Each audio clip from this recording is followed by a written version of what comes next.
These guys are good. Someday they're going to be working for the IRS shaking you down for money.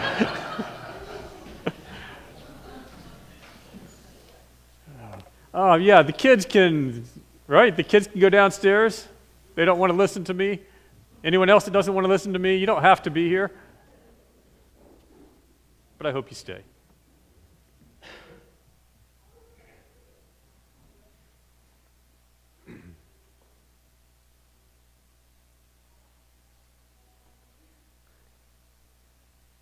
This morning we're talking about the conquering king.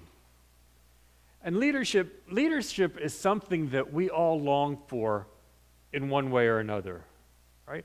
We want a leader that will protect us, right? We want a leader that brings order to our chaos. We want a leader to administer justice when things aren't right. But we all want some sort of structure, some sort of leadership. And we want a leader that we can trust. We want a leader that looks out for us. How do we get a leader? In our country, we choose a leader every 4 years, right? We have an election, and we choose a leader. And we may not like a certain leader, but we still acknowledge that they are the president, right? They are our leader, whether we like them or not. But we tend to like a leader who we think is making things better for us, right? Making our lives better, making our lives easier. And we dislike a leader that is making things harder for us, that's making our lives more difficult. And sometimes we have a leader that we follow because we like them, and sometimes we have a leader that we follow because we fear them. So I grew up in the Amazon rainforest. I've shared that with you before. And down there was a group of people called the Kandoshi Shapras. That was this indigenous group of people's name. And they had a chief. The chief's name was Tadidi. And Chief Tadidi was feared because he was chief because of what he did. And it was very easy to figure out who was the leader, who was the chief of the Kandoshi Shapras, because he had actually collected the most heads of his enemies. I mean, literally, he collected the heads of his enemies, and he shrunk them. And so he had a collection of small heads of those who had opposed him. Right? So I'm guessing that there were people that followed Chief Tadidi not because of what he would do for them, but because of what he might do to them. Right? So that was one kind of leader. And some societies have kings, right? And a king generally gets their position, they inherit their position, and they hold it for as long as they live. They don't earn it per se. You know, a king's not a king because of who he is, but because of whose he is, right? Because of his heritage. So King Charles recently became King of England. King Charles didn't do anything to earn his position. The only thing he had to do was wait for his mom to die, right? Wait for his mom to die and he becomes king. He didn't have to do anything else. And his kids are the same way, right? Wait for Charles to die so that I don't even know who's next in line for the throne. I'm not up on the British stuff, but it's not because of who you are. It's because of whose you are. It's because of your heritage. The position is inherited through bloodlines. And the Israelites, when they came up out of Egypt and they moved into the Promised Land, they didn't have a king, right? They had Aaron was their leader, but he wasn't their king. And they wanted a king. They wanted to be like the other nations around them because all the nations surrounding them had a king. They had this person who could lead them into battle, could take care of them, could protect them, could organize the building of the walls around their cities. The king was in charge of all those different things. And so they wanted a king like that. And God was saying, I'm your leader. I'm here. I'm the one leading you. And they're like, no, God, we want a person. We want a king. And God's like, no, a king is going to tax you. A king is going to take you to war. A king is going to take your children and make them his servants. And the people are like, yeah, but we want a king. We want a king. And so the people persisted, and God eventually gave in, and he gave them Saul. And then Israel had this whole series of kings, and some of the kings did some good things, but all of them had their faults, and many of them were just downright evil. In the past few weeks, we've been looking at Jesus as king, and Jesus was unique because he has no evil, right? He was accused, he was crucified, and he rose from the dead. And through that, he became the conquering king, conquering death, conquering sin on our behalf. And he is a king who, without a doubt, has our best interest at heart. And it's easier to trust a king that does that. It's easier to follow a king that we trust, and we can trust that he cares for us. The more clearly that we see Jesus, the more we study, the more we know him, the easier it is to trust him and follow his ways. So this morning, we're going to look at three attributes of our conquering king.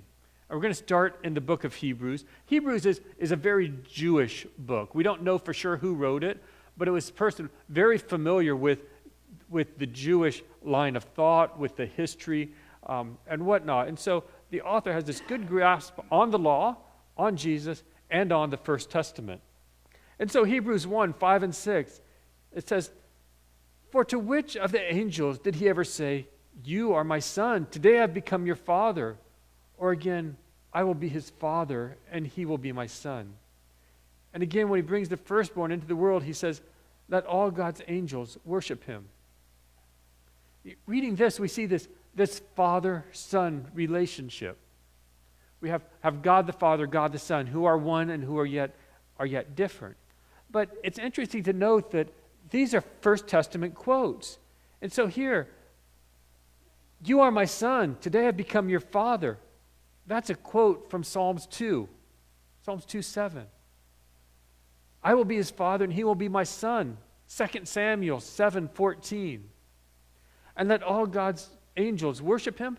That's a citation from Deuteronomy. So the author of Hebrews was going back to their history and pulling from that. These verses point out that Jesus is supreme. He is the Son of God. He's higher than the angels. He's above all. And this is ascension talk, that through his death and resurrection, when this was originally written in the First Testament, I don't think the people fully could understand what it meant, but after Jesus died and rose from the dead, it's like, yes, he is the Son of God, and he is the firstborn of creation. And of course all the angels should worship him. Look what he's done. Look what he's done. And through doing this, he inherited the kingdom, and he became a king. In Philippians 2, 8 and 9, our next slide, it says, "He humbled himself by becoming obedient to the point of death, even death on a cross. And for this reason, God exalted him highly and gave him the name that is above every name." Jesus chose to fulfill the Father's will. Jesus chose to be obedient, to do what the Father wanted, and because of that, God exalted him above all else. And he appointed him the King of creation, above all, forever. And so the author of the Hebrews drew all this together, and we read saying, he is the Son of God, he is the firstborn of creation, he is the firstborn of the resurrection. There were other people who came back to life, but they died again. Jesus is the firstborn who has gone through, has conquered sin, and is now living the rest of his eternal life. And so as the firstborn of creation, he was presented with the kingly title and the royal honor that everyone, even angels, worship him. And if angels worship him, then shouldn't we? Shouldn't we also worship Christ if that's what the angels are doing? And then continuing on in Hebrews, verses 8 and 9, the author writes, "But to the Son, your throne, O God, is forever and ever, and the scepter of your kingdom is a scepter of justice. You have loved righteousness and hated lawlessness. That is why God your God has anointed you with the oil of joy beyond your companions. And again, note, this is also another quote from the First Testament. Hebrews has more references to the Old Testament, to the First Testament, than any other book. This is actually Psalms 45, 6, and 7. But see, to the Son, to Jesus, the throne is granted forever and ever, and it's an eternal throne because Jesus lives forever, right? His kingdom has no end. He reigns forever. And he has this royal dominion because his status is confirmed because he has a scepter in his hand.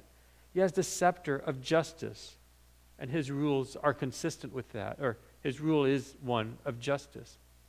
So Jesus reigns as king over heaven and earth, and he will reign forever, right? His kingdom won't end. And yet before his death, the reason for his death is that some of his creatures, some of his creation in both realms, in both heaven and earth, rebelled against him. Some of creation, both in heaven and in earth, rebelled against him, and they've left chaos and destruction in their wake. Imagine this morning, try to imagine, I don't think we can, imagine if there had been no sin in heaven or earth. What would it be like? There would be no death. Death came as a result of sin. We would all be face to face with our Creator. Before sin, he would come and walk with Adam and Eve in the garden. There was nothing separating them. No brokenness, no sin, no death. And so when creation, when we and the devil, when we revolted against him, God promised a king that would deliver and restore his creation. And Jesus, the eternal king, fulfills that role. And he was given it because of what he did. So Jesus he's not only better than anything that exists, but he rules this cosmos, the whole universe, with truth and wisdom. And as the resurrected king, he also leads his church. He leads his people. 1 Corinthians 1, 18 to 20 is our next slide, and it says, excuse me, it says, he is also the head of the body, the church.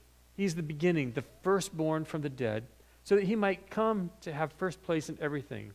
For God was pleased to have all his fullness dwell in him, and through him to reconcile everything to himself, whether things on earth or things in heaven, by making peace through his blood shed on the cross. Christ willingly went to be crucified on our behalf. Why? Because he cares so much for his kingdom. He didn't have to, right? He was fine in heaven with the Father. That's where we all want to end up. He was already there. But he chose to. He didn't need us to be subject to him, but he wanted us to be part of his kingdom. He wanted us to come and join him. And that's amazing love, isn't it? That a king would put his subjects ahead of himself. That's what Christ did. And he died, and he was placed in a tomb. But he didn't stay there, because he rose from the dead, and he promised that we will do the same. And that is good news that we can rejoice in, right? He was the firstborn. That's what Paul says. He was the first one to go through this. And through his death, he put things in order. And Paul says that makes him the head of the church. And that's a really interesting analogy. Because we're the body, right? We talk about the body of believers. We talk about the body of the church. And all the parts work together. All the parts of our body work together, but they're all controlled by the central nervous system. They're controlled by the brain or the head, right? It's the controller. And so somehow this all works, that light reflects off something, and it reflects back into our eyes. And our eyes see that, and our eyes process it. And our eyes know that, to watch where we're stepping, for instance. And as we're moving, the brain is constantly constantly adjusting. So, it moves your muscles. It makes muscles contract so you can pick things up. You can balance on one foot. You can see things. You can hear things. You hear these sound waves come through the air, they enter your ear, and you turn to see what happened. Right? All happens inside this brain, inside the central nervous system. And I don't know all of you real well. At Kelowna Mennonite, there are several people, there's at least 3 that I could think of, who have lost fingers or parts of their hands in accidents or something. And so they've lost part of their body. And many of us have lost, maybe an appendix. I had my gallbladder out a few years ago. We maybe have lost parts of our body. None of us have lost our heads, at least literally. We might have figuratively, we might have lost our cool, right? There's times I have lost my cool, but we still have our heads. Because you can't live without your head, right? You can't live, and the church can't live without Christ. Because Christ is the head of the church, and we're just the body. We're a rural community. Most of you have butchered chickens, right? I haven't done it for a long time, and I'm fine with that. I like to get my chicken on a little plastic or a little styrofoam tray. Thank you, Shane. Packages it up, it comes, and it's ready to go right on the grill. But for those of us that have chickens, I remember helping our neighbors. You got the stump, a couple nails, the head goes down, you pull them tight, you whack, and the head comes off. And you throw and what does the chicken do? It runs around. We get the saying, running around like a chicken with your head cut off. And I remember as a kid, that chicken always would follow me, right? And you all remember that too. It didn't matter who you were or where you were at. That stupid chicken would follow you. And its wings would be flapping, and it would be running, it would fall over, and it would get up for a little while. For a little while, right? And then it would finally fall over and be dead. And you know what? The church without Christ as the head is the same. We get a whole lot of frenzied activity, but we're not doing anything. You don't know where you're going or where you've been because you can't see, right? So the church without Christ runs around and does a lot of things for a little while, and then it dies. Like the chicken. It's like the chicken. The church needs the head in order to operate, and Christ is that head. He's the leader of his people, the church. From creation, God's been trying to lead us, right? He's been trying to show us how to go, and we've been wanting to go our own way. In the garden, he walked with Adam and Eve. He led them. He instructed them in what to do. And they revolted against his commands. And from then on, there's been a barrier between us and God. This barrier. A barrier of sin, but there's also been a physical barrier. That God no longer was with people on a one-to-one, with a few exceptions. Right? He led them, instead of being in their presence, he led the Israelites by a pillar of fire. When they set up the tabernacle and later the temple, there was this thick veil that separated the Holy of Holies where God was at from the rest. And people couldn't go in with the exception of the chosen high priest once a year. But when Christ died, that veil was torn in two. The thing that had been separating us from God, both the veil and sin, had been overcome. The veil was torn, sin was overcome, and we suddenly gained direct access to God so that creation can be restored. And now Jesus our King, he is our head and the leader of our church. The last time I was here, I preached on Jesus, the perfect high priest, remember? And I talked about how Jesus filled that role and the things that we can't do. He serves as our intermediary between us and God. And he can approach God the Father on our behalf like the high priest did. But he's so much more than that, because Jesus is God himself. And through his death and resurrection, he leads the church in the way of God the Father. And as head of the church, Jesus leads the body of believers in fulfilling the Great Commission, to be stewards of his grace and to go in the world sharing the good news with others. And as the eternal King, as the resurrected King, Jesus is also the returning king, returning to reward his faithful. Our next slide, Revelations 22:12 and 13 says, "Look, I'm coming soon, and my reward is with me to repay each person according to his work. I am the Alpha and the Omega, the first and the last, the beginning and the end." And that's exciting. When Jesus returns, he will set up his kingdom. And as the eternal and resurrected king, he's also going to execute judgment. And all of us will stand before the great white throne. And anyone whose name is not found written in the book of life is going to be thrown into the cast of fire. That's what he says. But if we have accepted and submitted to his rule, our names are in the book.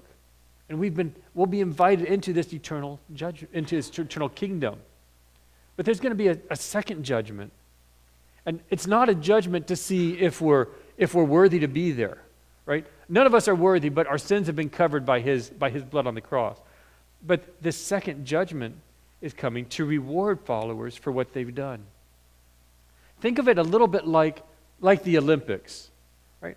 The second judgment will be a little bit like, think about figure skating or diving or some of these sports where they have judges. It's not simply a thing on time. It's a judge, right? And so the people, they do their athletic event, whatever, the diving or the figure skating or something, and the judges are watching them the whole time. And the judges are critiquing it. Did they do what they were supposed to do?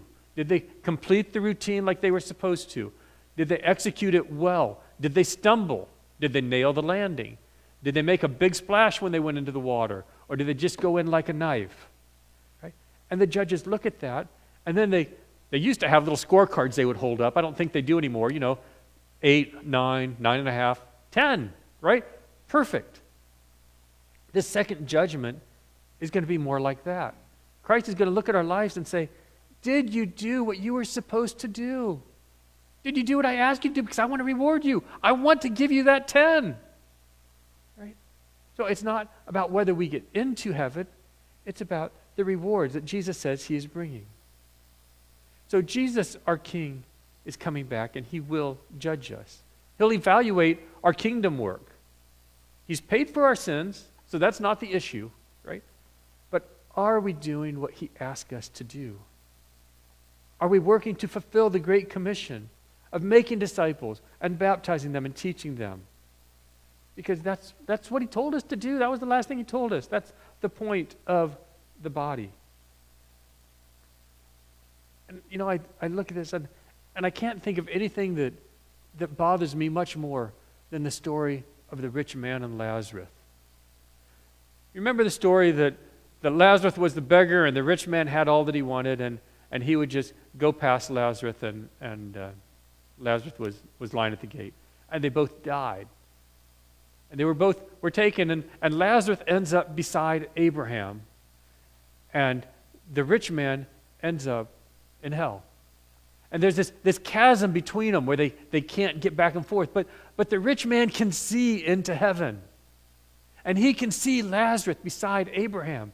And he calls, Abraham, send him with a drop of water from my tongue. I'm dying in this fire. Send him with some relief. And Abraham says, you can't pass. But I think what scares me is thinking that someday we could be in heaven and someone we know could be on the other side of that chasm. And are they going to be yelling, why didn't you tell me? You knew. You knew and you didn't tell me. Why didn't you tell me? We have that opportunity. We have that opportunity. 2 weeks ago, I think, I was preaching in Pulaski, and I shared a message about a man named George Wilson. 1829, George Wilson and a friend of his, I don't remember his friend's name right off, they robbed a mail carrier. Now, throughout the history of the United States, you don't mess with mail carriers, right? That's always a federal offense. They robbed a mail carrier. They were captured. They went to trial. they were sentenced to die by hanging. This happened in 1829. 1830, they were sentenced in May, and I think July 1st was the date of their hanging. And so, as this was coming up, on July 1st, George Wilson's partner was hanged. I think a person is hung, but a picture is hanged. He was executed, right? He was on the gallows. But George Wilson wasn't, because George Wilson had some influential friends and family members. And they appealed his sentence. They begged for a pardon. And this pardon, this appeal went all the way to President Andrew Jackson. And Andrew Jackson ended up issuing a pardon to George Wilson for robbing a mail carrier. And George Wilson refused the pardon. He refused the pardon, and no one knew what to do.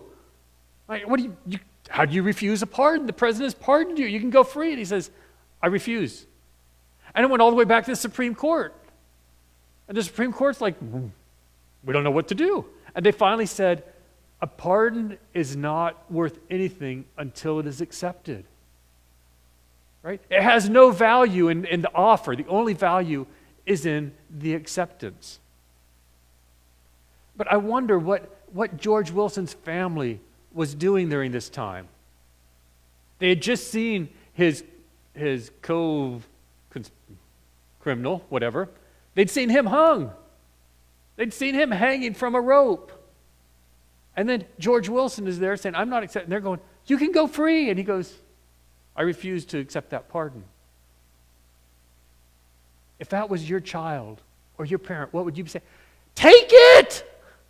Don't be a fool! It's the gallows or it's walk out of this place.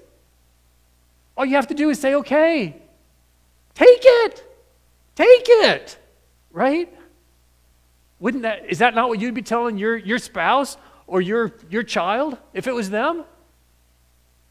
If tomorrow they were going to be hung on a gallows and all they had to do was say, I accept the pardon, and they could go free, say, take it! Right? You know, it's the same way with us. Because we've all been issued a pardon. Every one of us. And everyone who's not here. We have all been offered a pardon. But there are many who haven't accepted it. And my challenge to you is, do you care? Are we okay letting them go to the gallows? Are we okay letting them go to their death, go to hell? Or are we pleading them saying, take it! It costs you nothing. Don't be a stubborn fool. Take it! Take it. Man, if you're here this morning, or if you're listening online, and you have not accepted that pardon, man, take it. I'm begging you. Please, take it. Talk to me. Talk to Pastor Don. Talk to someone else. But don't be a fool. Take it. Christ has offered his forgiveness. You just have to take it. We'd love to explain it to you more, because a pardon is not worth anything until it's accepted. It has no value if it's not received. And that is the pardon that our King offers us. Because, see, one of the functions of a ruler, one of the functions of a king is to administer justice. And every one of us deserves to die. Every one of us. We've all sinned. We've all fallen so short of the standard that God has. This standard that God has of, he's perfect. He's perfect. We are so far from that. We've tried to play God ourselves. We've tried to make our own decisions. We've tried to be our own leaders. But we have this king, this eternal king who rules the cosmos. We have a resurrected king who directs the church. And we have a returning king who rewards the faithful. But he will also administer justice.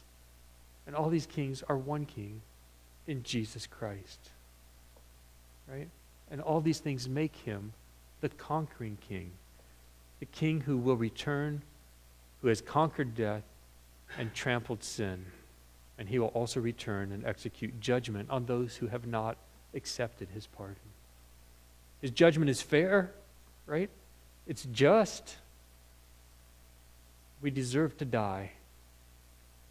We don't deserve to be in his presence, but he's offered us this pardon because he wants us there.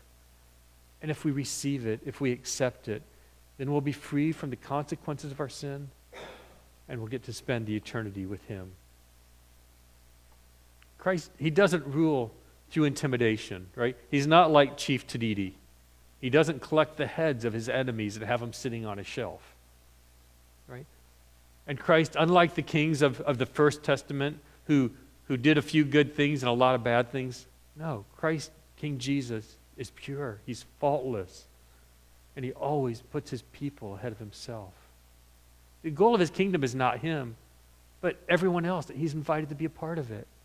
He wants us to be there because the world is not our home, but our King rules the cosmos. He rules heaven and earth, and he bestows many blessings on us. But the blessings aren't meant to be stockpiled. They're meant to be shared. They're bigger than we are. This life is just a layover on our way to eternity, right? But he gives us gifts to steward. And the best thing we can do is to share those with others, to let them know of this pardon, to make them aware, to encourage them to accept it so that they too can join his kingdom. Because our King, our eternal King, our resurrected King, is a returning King. And one day soon, Jesus will return for his church, and he will establish the perfect and eternal kingdom of God's glory for our good. Would like you to stand for a closing hymn.